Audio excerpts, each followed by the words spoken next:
Mr. President. Minority Whip. Mr. President, earlier this year, the Trump administration began a calculated show of political theater and force designed to spread fear and terror in Chicago and surrounding Illinois communities. Masked federal agents pepper sprayed, punched, body slammed, and even shot individuals, including U.S. citizens, during violent immigration enforcement actions. Virtually all of what I've just said was captured on video.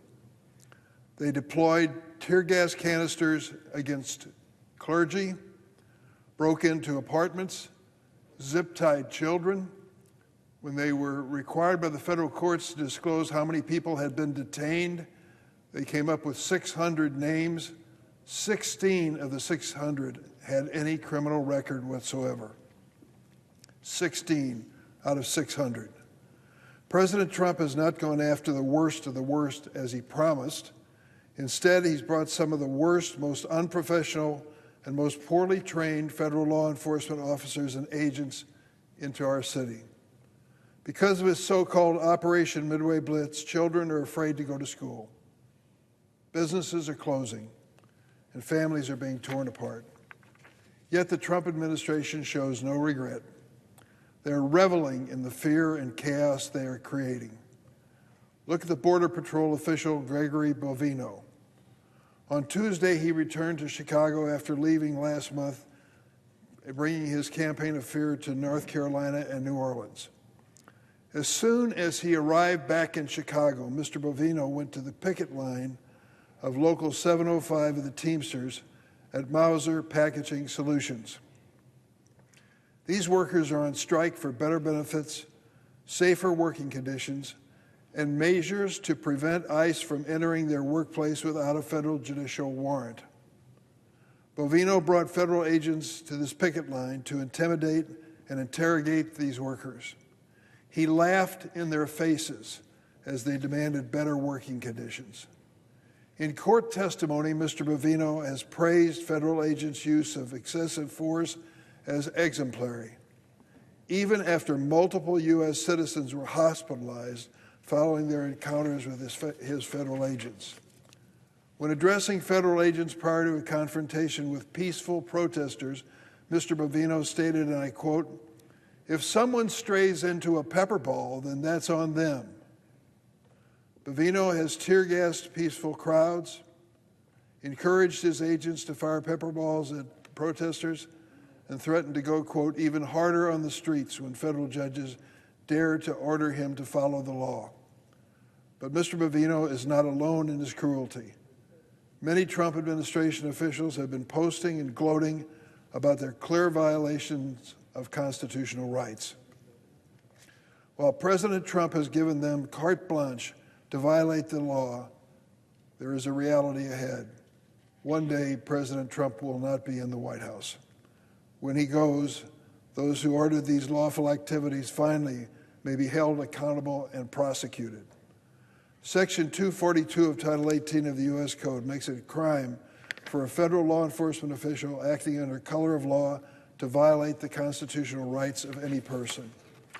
I have no expectation that President Trump's Justice Department will investigate these violations currently taking place in Chicago. But the statute of limitations for these provisions is 5 years. The next administration will be well within its rights to hold accountable anyone who violated an individual's constitutional rights or directed others to do so during this Trump administration. While the Supreme Court's outrageous decision in Trump versus the United States may have personally immunized President Trump from prosecution, it provided no such protection for these agents.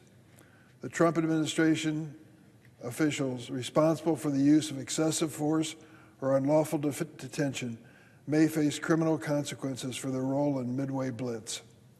That is why today my colleague, Senator Duckworth, and I have submitted a criminal referral to the Justice Department regarding the unlawful actions of senior Trump administration officials and federal immigration agents in Operation Midway Blitz.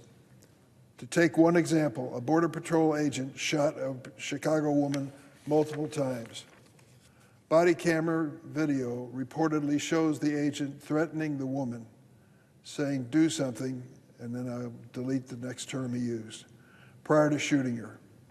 Afterwards, the agent bragged in text messages to other agents about shooting the woman, writing, quote, 5 shots, 7 holes. As ranking member of the Senate Judiciary Committee, I've directed my staff to continue gathering evidence of potential violations of Section 242, and we will provide this evidence to the Justice Department in due course. In addition, Illinois elected officials are hard at work documenting crimes committed by these federal agents. The mayor of Evanston has opened an investigation after federal agents pinned down a man and struck him in the head. The village of Broadview is conducting criminal investigations related to ICE's use of tear gas and rubber bullets against first responders and peaceful protesters.